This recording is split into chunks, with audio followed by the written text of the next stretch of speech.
champ. He has the inside line to turn one. Time to drop the hammer and away we go. We're going to stall it at the back. That looks like maybe even Wakefield, who potentially didn't go anywhere. We'll see who it was as we go into turn one, and Ryle Harris is your leader. Fisher up the inside. He's got Hansford going the long way, and that's not the spot to be on board with Gero Gray. Harris and Walton got a cracking start. They've pulled out 4 or 5 car lengths already. It's going to be very interesting to see. 14 laps is a fair way around here, and these tyres do go off quite badly. So it's going to be down to who can drive the straightest. Very, very similar as the Ryle Harris had lays massive black rubber coming down the hill into Cole. These cars are loose at the best of times, especially around a track that's notorious for not having much grip. Here's a bit of a dive bomb. It was the car of McNally. He pulled out of it, Jesse Dixon, and Adam Mardram going toe-to-toe in the middle of the field. A couple of rookies from last year. The thirsty camel car of Craig Dontis now up and over the hill for the first time, and hard on the brakes. These cars are heavy. They're very hard to pull up, and here we go. Jeremy Gray and Elliot Barber. Who's going to be the bravest one here? Barber's going to eat a bit of curb here on the outside. Oh, there he goes. Manages to slide his way back in, and Minimal's paint has been swapped for this first lap. At the moment. Don't worry, there's still a few more to go. Jeremy Gray still having this argument with the Just Car Insurance ute of Elliot Barber. Now Barber yields that spot. And we're fighting a bit further down the pack. That was for 9th and 10th, but Harris is your race leader. Tacking under the back of this one as well right now is Ben Dunn, who did a good job to qualify 11. Just missed out on making that top 10 final leg of qualifying. So his tyres will actually be a few laps younger than the guys in front of him. So, you know, that may pay advantage for him later in the race, certainly when it comes around the last sort of 4 or 5 laps to go. Already the battle at the lead is starting to heat up. Ryle Harris is the race leader, the all-purpose number 1. He's going to have to watch it, though, because he's got Killer Walton. We don't call him Killer for no reason at all. Is it going to be a bit of a move down the bottom of the hill? No.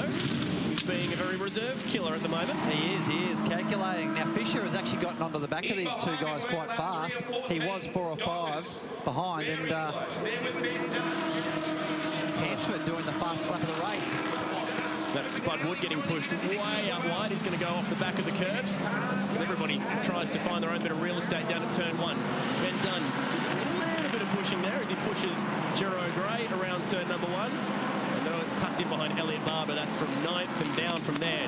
They're behind Nathan Pretty. Haven't spoken much about Pretty yet. He's circulating currently in 8th.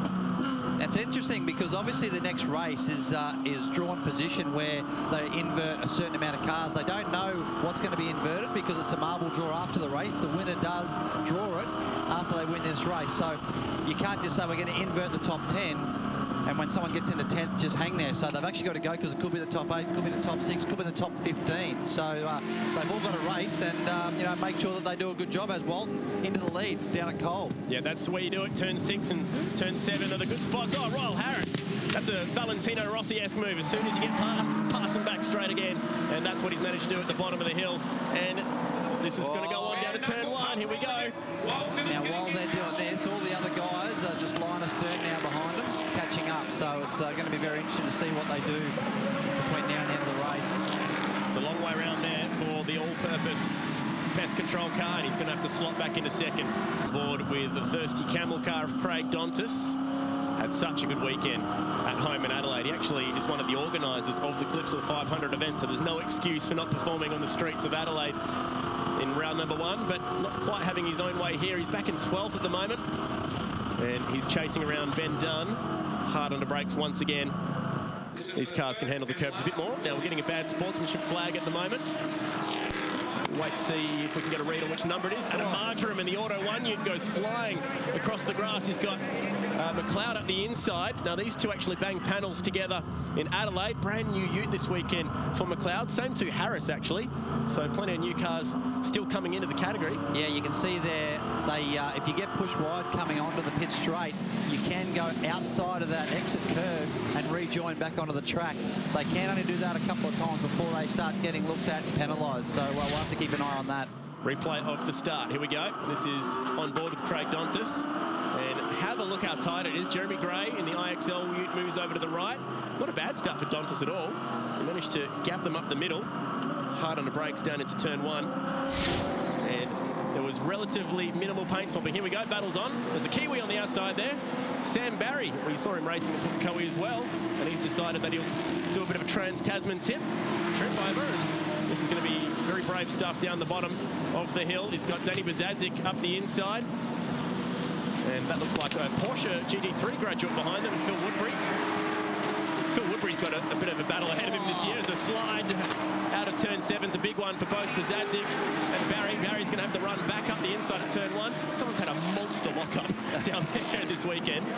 And a good job. Oh, Woodbury's going to try and get up the middle in the Kubota car. A slight lock up there for Gill on the right front. As we say that, Chris Walton just set the fastest lap of the race. 4/10 faster than Lyle Harris on that last lap. Harris could be still battling with Fisher and Hansford though. Bit of damage towards the left rear of that car. Oh, someone with a big lock-up down there at turn 4. Riding on board with Jeremy Gray. As we said earlier, he made the trip over to New Zealand to race in the NZ V8s. So too did Chris Walton. Walton's actually leading that point score over there, and he had a lot of success racing in the NZ V8s last season. So he's a busy boy, Chris Walton. Likes to race go-karts, just about anything. Over the hill we go in the V8 Ute Series, protected by Hawkeye. We've still got plenty of racing still to come in this one. A short commercial break. And on the other side of this one, we're going to finish it off. Race 1 for the weekend of the V8 Utes.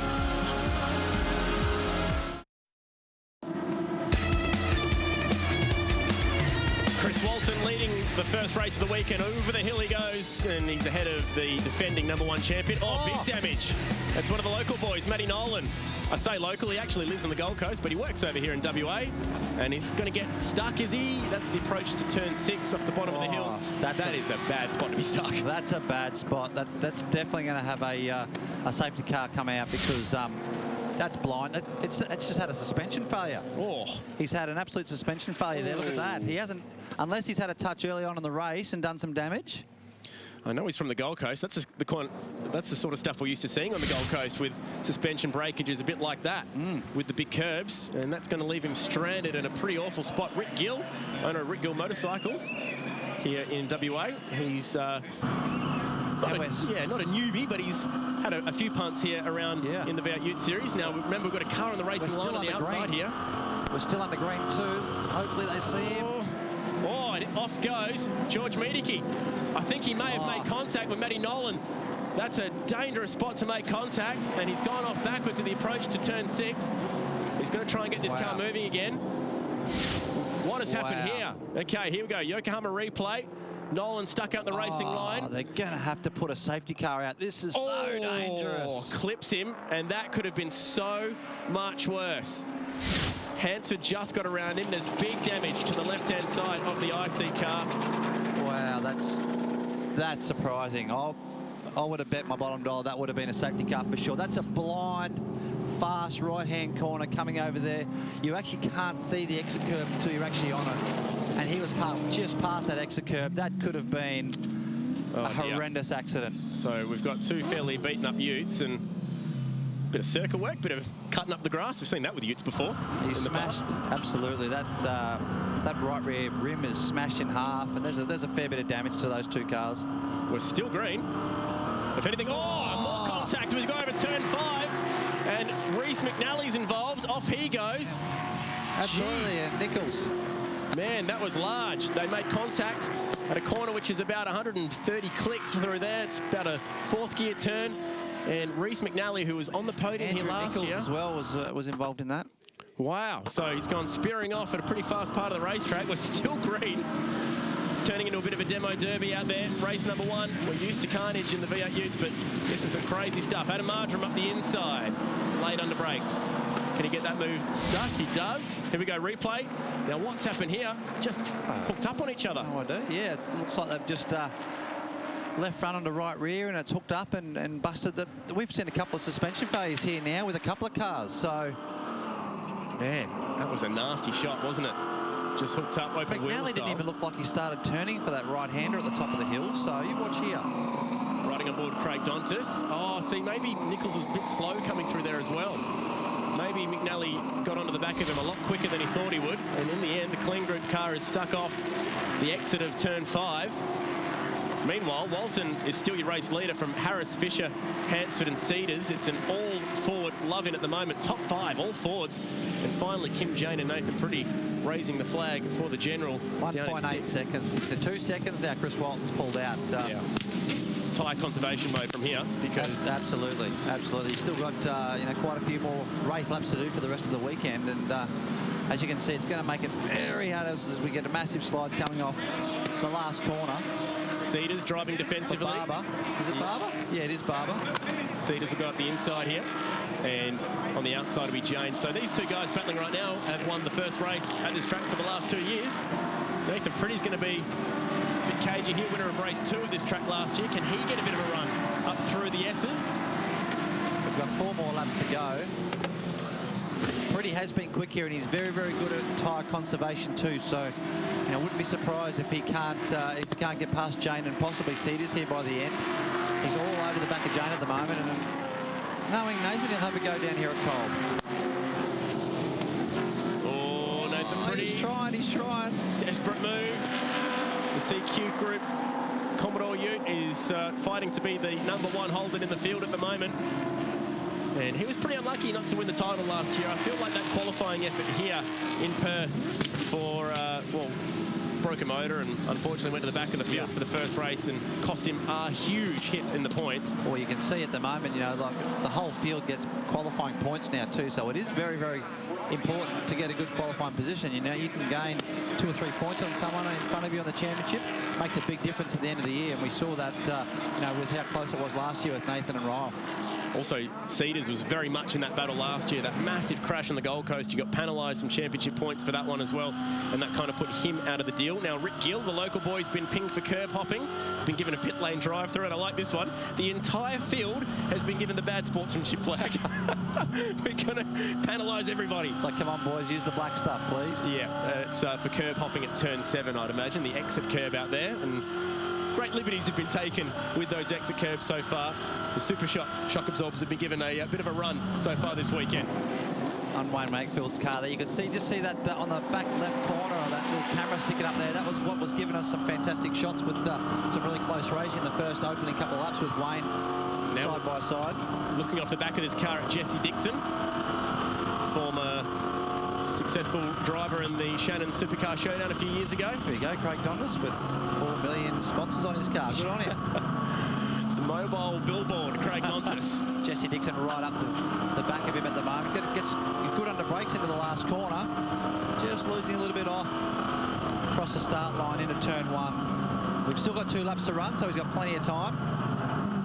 Jeremy McLeod is the man behind them at the moment, trying to make up the last few spots that he can right now. But that could be pretty good for the reverse group race. Having a guess, somewhere around 13 to 12 might be the number that we end up drawing. Well, notoriously, Perth and Darwin are the 2 tracks that can possibly have the biggest swing in reverse grid for the second race. So obviously it depends on track size and width, etc. And those 2 tracks are quite good for it. And we'll see what comes off it after, I would assume, Chris Walton possibly going to pull the marble out at the end of the day. He will be, and just how big that number is. I know Adam Mardrum down in 14th. We'll be hoping it's fairly large. Maybe he'll be getting a lucky ride through a bit later in the weekend. Here we go, Jesse Dixon with a drive out of turn 6. Thought about it. Had a bit of a look up the inside of the Thirsty Camel car, but can't quite get the drive, can he? He's be able to position the car to the right-hand side where he needs it at the bottom of the hill. Chris Walton pulls out, he's pulled out another 0.8 of a second. We thought that he had some serious car speed this weekend. Rookie of the Year a few years ago. Proved last year that he's aggressive but can win races. And this year could be the year that we see Chris Walton rise to the top of the V8 Ute Series. He'll be level on points for the weekend after this race with Royal Harris after qualifying was taken into account. Here we go, Adam Mardrum, local boy, did well last year in the top 5, doing a double degree in commerce and maybe business or engineering, something crazy like that. I don't know how these guys can manage to be a race car driver and full-time study as well. It's crazy. Final lap for Walton. You can see him nice and smooth, straight out of the cold corner there, up the back straight for the final time. Now, Rentco are celebrating 20 years as a company, and they've apparently got like 200 employees or something crazy watching him this weekend. There's nothing like winning in front of the sponsors, and that's exactly what Chris Walton is going to do. Race number 1 for the weekend. Round 2 of the championship. Chris Killer Walton, take a bow. It was there, home and hose. This is tight. Battle for 30. is on here. Hansford on the outside, launching a bit of an attack at the Jesus car, which is Andrew Fisher. And Fisher, with a couple of Hail Marys, comes home in third. Meanwhile, the battle further back through the field is still on. And Craig Dontis will scramble home just outside the top 10.